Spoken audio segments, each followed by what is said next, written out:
Flamengo!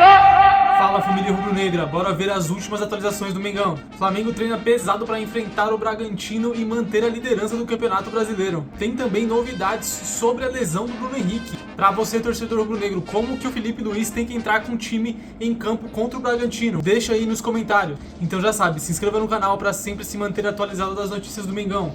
Sem mais enrolação, bora para as notícias.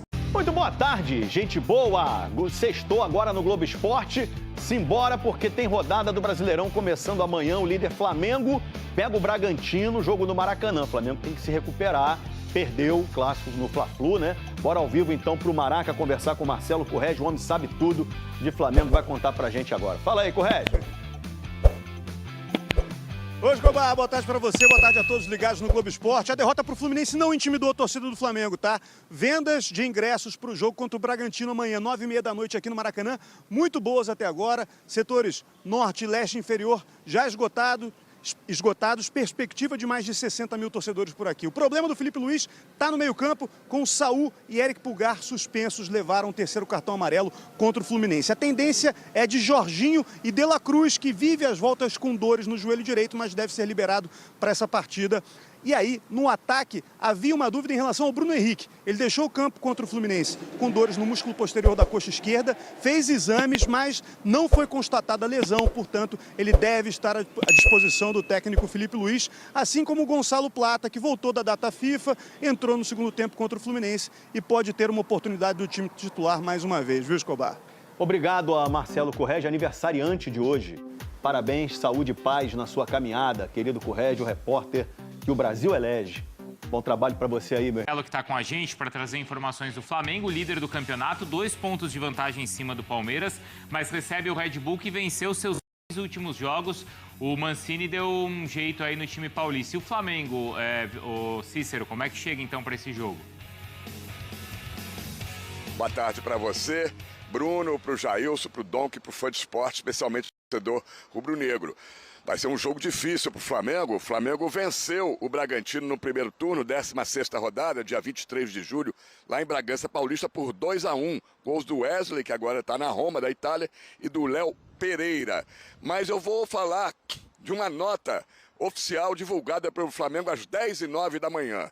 É uma notícia importante. Flamengo, vou resumir, Flamengo repudia a publicação de informações inverídicas acerca do futuro do técnico Felipe Luiz no Flamengo, divulgado pelo jornal O Dia e outros portais. A diretoria de futebol informa ainda que o Flamengo e Felipe Luiz seguem evoluindo nas negociações para ampliação do vínculo, renovação de contrato que termina no final do ano. O Dia publicou às 8h10 da manhã, com o título da matéria, o seguinte: Felipe Luiz joga a toalha e autoriza José Boto, que é o diretor de futebol, a procurar nomes para assumir o Flamengo em 2026. O motivo, segundo a matéria do Dia, seriam as críticas ao trabalho do treinador, principalmente após o Fla-Flu, a escalação do zagueiro João Vitor, que não foi nada bem, e a pressão e cobranças pelos resultados abaixo da qualidade do elenco rubro-negro. Todos sabem que um dos sonhos do Atlético de Madrid é ter o Felipe Luiz ao final da era Simeone. Vamos aguardar, então, o desenrolar dos acontecimentos. Precisava que o Felipe Luiz viesse a público esclarecer essa situação que pode acontecer aí nas próximas horas. O Flamengo, para o jogo contra o Red Bull Bragantino, tem alguns desfalques. O Pedro, atacante, todos sabem, agora está lesionado, não joga mais possivelmente em toda essa temporada.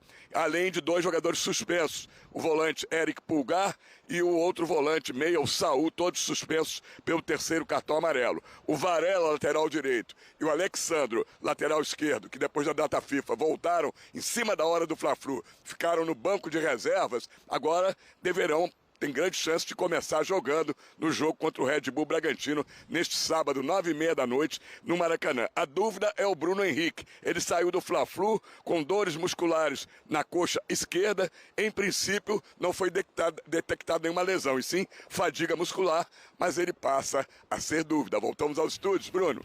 Obrigado, viu, Cícero? Bom, vamos lá, então, Palmeiras e Flamengo em campo nessa semana, ou nesse final de semana, os 2 jogos, então, em casa, antes, então, das duas equipes jogarem fora de casa para a decisão da Libertadores. Jailson, uma despedida, então, de suas torcidas. É despedida, mas tem que ter o foco ainda no Campeonato Brasileiro, Pois né? é. Sei que é complicado, sei que é difícil, mas Mas não tem essa... Não dá pra ter esse a Libertadores é só no próximo sábado e os dois times continuam lutando ponto a ponto pelo título também do Campeonato Brasileiro. Então ainda são umas 2 rodadas, né?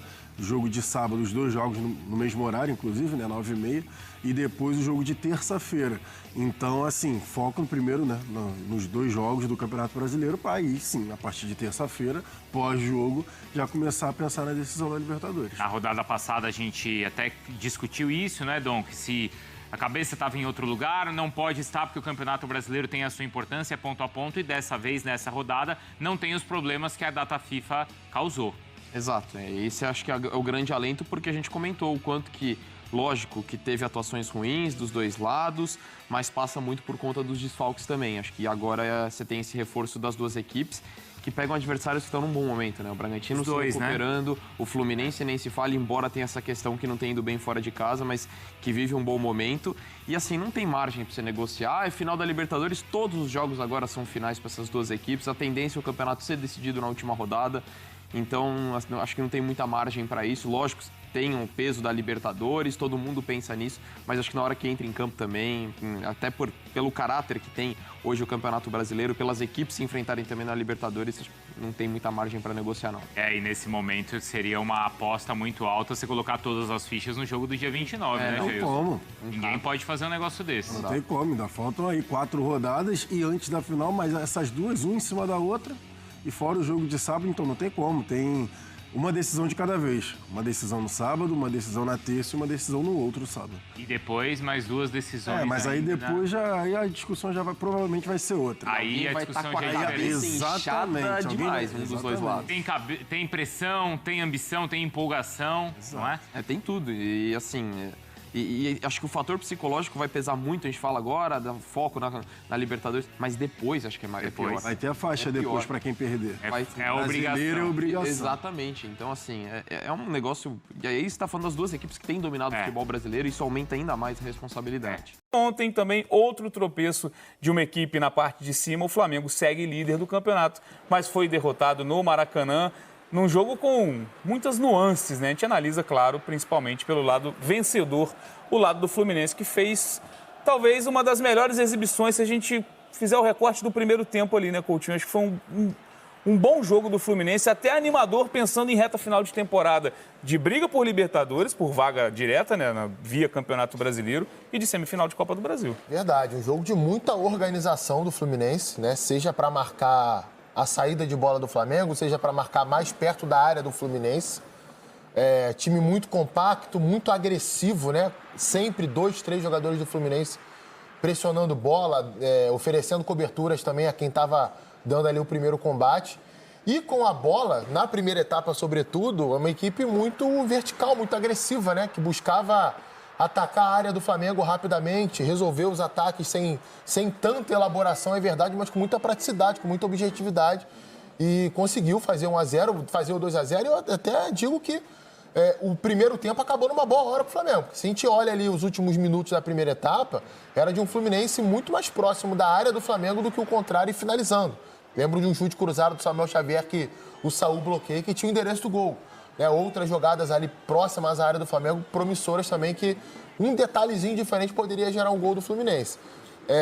Por outro lado, o Flamengo muito aquém, né, em comportamento, na minha opinião, concentração para o jogo, nível de intensidade e também de organização. E aí, é claro, a gente vai ter que citar a quantidade de jogadores fora da equipe e que acabaram fazendo com que o time caísse de produção. Principalmente da zaga, né? O João Vitor não está pronto ainda, ficou muito claro isso no jogo contra o Sport, no jogo de ontem. Tem talento, é promissor, mas quando você não tem um Léo Ortiz, um Danilo ali, a diferença é muito grande em saída de bola, em proteção de área, em tomadas de decisão ali, em jogadas em que o zagueiro está um pouco mais apertado. Basta ver o que foi o Flamengo no segundo tempo, que o Flamengo na primeira etapa. Tem a falha do Rossi, acho que isso é uma coisa que tem que ser levado em conta. Uma coisa é você virar 1-0 jogando pior, mas um gol você empata o jogo. Outra coisa é você virar 2-0 jogando pior. Segundo tempo, o Flamengo melhora um pouco. Acho que a entrada do Cebolinha mais uma vez melhora o Flamengo. Mas um time muito na base do ímpeto, né? O que faltou na primeira etapa em comportamento sobrou no segundo tempo. Mas a organização seguiu faltando. a não ser ações individuais do Cebolinha, do próprio Léo Pereira, que faz o cruzamento para o Juninho cabecear, acho que foi até o melhor do Flamengo entre os que começaram jogando. Jorginho entra bem também, chama a responsabilidade de bater o pênalti. É uma reta final de jogo de muita pressão, mas de pouca clareza do que fazer. Né? Um Fluminense que poderia ter atacado mais na segunda etapa, acho que recuou muito, marcou muito atrás, 9 fora a imposição do Flamengo, né? Tem os dois lados para a gente analisar o jogo, mas o Fluminense poderia ter também tido um pouquinho mais de agressividade na segunda etapa, acabou sofrendo na reta final do jogo. Mas a vitória é justíssima. O Fluminense foi melhor para mim durante 2/3 do jogo, pelo menos. E falando desse jogo ainda, né, Pedro? Era uma oportunidade que o Flamengo tinha de se distanciar ainda mais do Palmeiras, porque o Palmeiras joga antes e tem um tropeço até inesperado dentro de casa no Allianz Parque, empata sem gols com o Vitória, e o Flamengo foi para esse jogo, claro, todo desfigurado, o time, por conta desses retornos de data FIFA, o Arrascaeta não foi nem relacionado, mas foi um primeiro tempo ali onde o Fluminense construiu com justiça essa vantagem. E aí vale destacar os 2 pontos. O golaço do Lúcio Acosta, que é uma contratação que o Fluminense fez que caiu muito bem nesse time, acho que faz muita diferença. Do Campeonato Brasileiro. Acho que se a gente colocar jogadores que entraram e corresponderam logo de cara, talvez ele seja um dos grandes destaques desse campeonato, e uma falha típica do Rossi. Claro que tem um recuo ali, com uma força exagerada para o goleiro, mas um goleiro experiente também, talvez fosse até melhor deixar essa bola sair, né? Bica para lateral. Exatamente. Então, assim, a falha do Rossi, eu acho que é a falha do goleiro que é bom. Porque, excesso de confiança? Exatamente. É o goleiro que sabe que ele é muito acima da média com os pés. Porque se é um goleiro que é inseguro com os pés, pode ter certeza que ele não ia tentar dominar. Até porque o mais difícil ele faz. Ele domina a bola e ele evita que a bola saia. E aí eu acho que é o excesso de confiança que faz com que ele erre, assim, uma falha que, até pelo placar, né, custou ao Flamengo pontos no jogo de ontem. Mas ainda em cima da análise do jogo, e essa finalização do Acosta é surreal, porque a bola vem meio que em cima do corpo dele e ninguém imaginava que ele fosse tirar um chute dali da maneira que ele tirou e conseguindo acertar a gaveta do jeito que acertou. O recuo do João Vitor é muito ruim, mas foi o que eu disse, é a falha do goleiro, que é muito confiante na qualidade técnica que ele tem com os pés. Em cima da análise do jogo ainda, eu acho que é uma junção de fatores do que você falou quando a gente começou a tocar no assunto. Eu acho que foi um dos melhores tempos do Fluminense na temporada.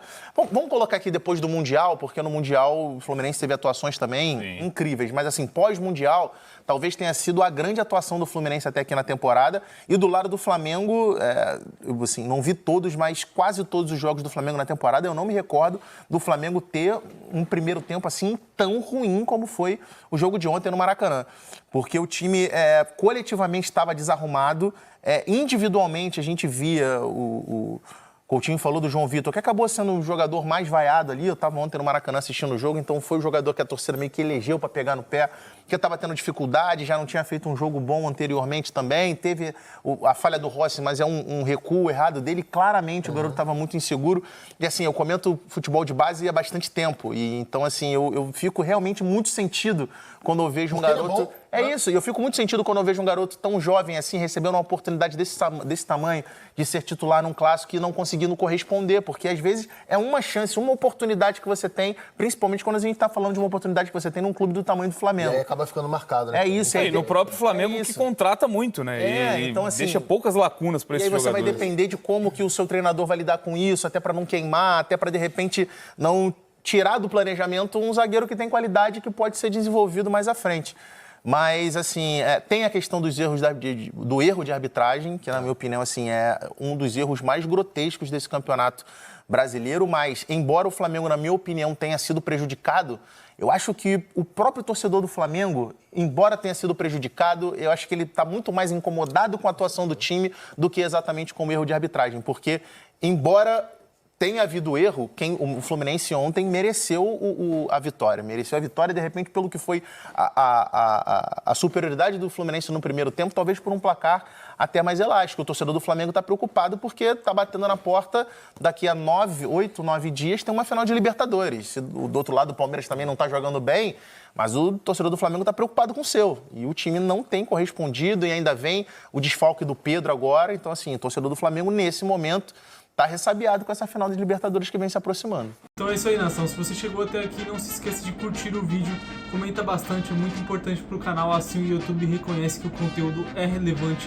e manda para mais rubro-negros E por último, mas não menos importante, ative as notificações do canal, que sempre que sair um vídeo novo, você vai ficar informado em primeira mão das notícias do Mengão, beleza? Rubro-negras e rubro-negros, quanto mais os dias passam, mais próxima fica a decisão da Libertadores da América, mas esse é um tema para uns vídeos aí mais pra frente. Agora a virada de chave é pro jogo de amanhã, que também é mais uma final. O Flamengo tem 4 finais aí no Brasileiro pela frente e tem que ganhar esses 4 jogos. Não pode dar margem para empatar e não pode dar margem para muito menos para perder o jogo. Bragantino é um adversário chato, difícil de enfrentar, mas nada que não esteja ao alcance do Flamengo vencer a partida.